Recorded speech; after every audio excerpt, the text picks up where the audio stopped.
नमस्कार दोस्तों। आज के इस वीडियो में हम भागवत गीता के अध्याय 6 श्लोक 19 के महत्वपूर्ण शिक्षाओं पर चर्चा करेंगे। इस श्लोक में ध्यान और आत्मा की स्थिरता के बारे में बताया गया है। अगर आपको हमारा कंटेंट पसंद आए तो कृपया लाइक करें और सब्सक्राइब करें।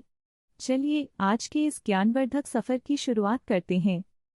यथा दीपो निवातस्थो निंगते सोपमा स्मृता योगिनो यत्मानस्य युनिजतोन्यत्मा गतिम। जैसे एक दीपक तेज हवाओं में भी स्थिर रहता है, उसी प्रकार ध्यान करने वाले योगी की आत्मा भी स्थिर रहती है। इस श्लोक में भगवान श्री कृष्ण ने ध्यान का महत्व बताया है। जैसे एक दीपक जब उसे तेज हवा में रखा जाता है तब भी वह जलता रहता है, वैसे ही एक योगी का मन भी जब वह ध्यान में लगा होता है तब वह बाहरी परिस्थितियों से प्रभावित नहीं होता।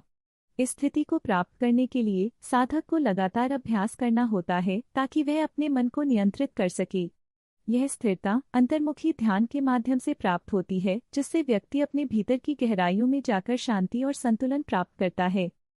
एक समय की बात है, एक छोटे से गांव में एक साधु बाबा रहते थे।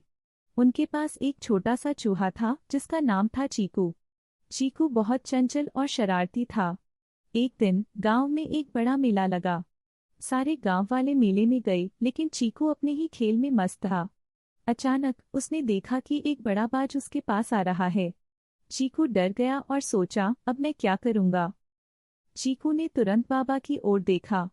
बाबा ने उसे समझाया, चीकू ध्यान से सुनो। जैसे दीपक तेज हवाओं में भी स्थिर रहता है, वैसे ही तुम्हें भी स्थिर रहना है। तुम डरने के बजाय अपनी चतुराई से इस समस्या का सामना कर सकते हो।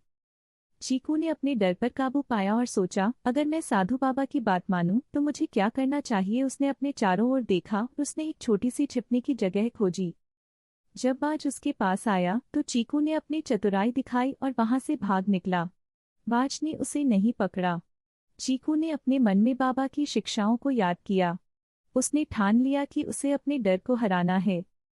इस प्रकार चीकू ने अपनी स्थिरता और बुद्धिमानी से बाज को चकमा दिया।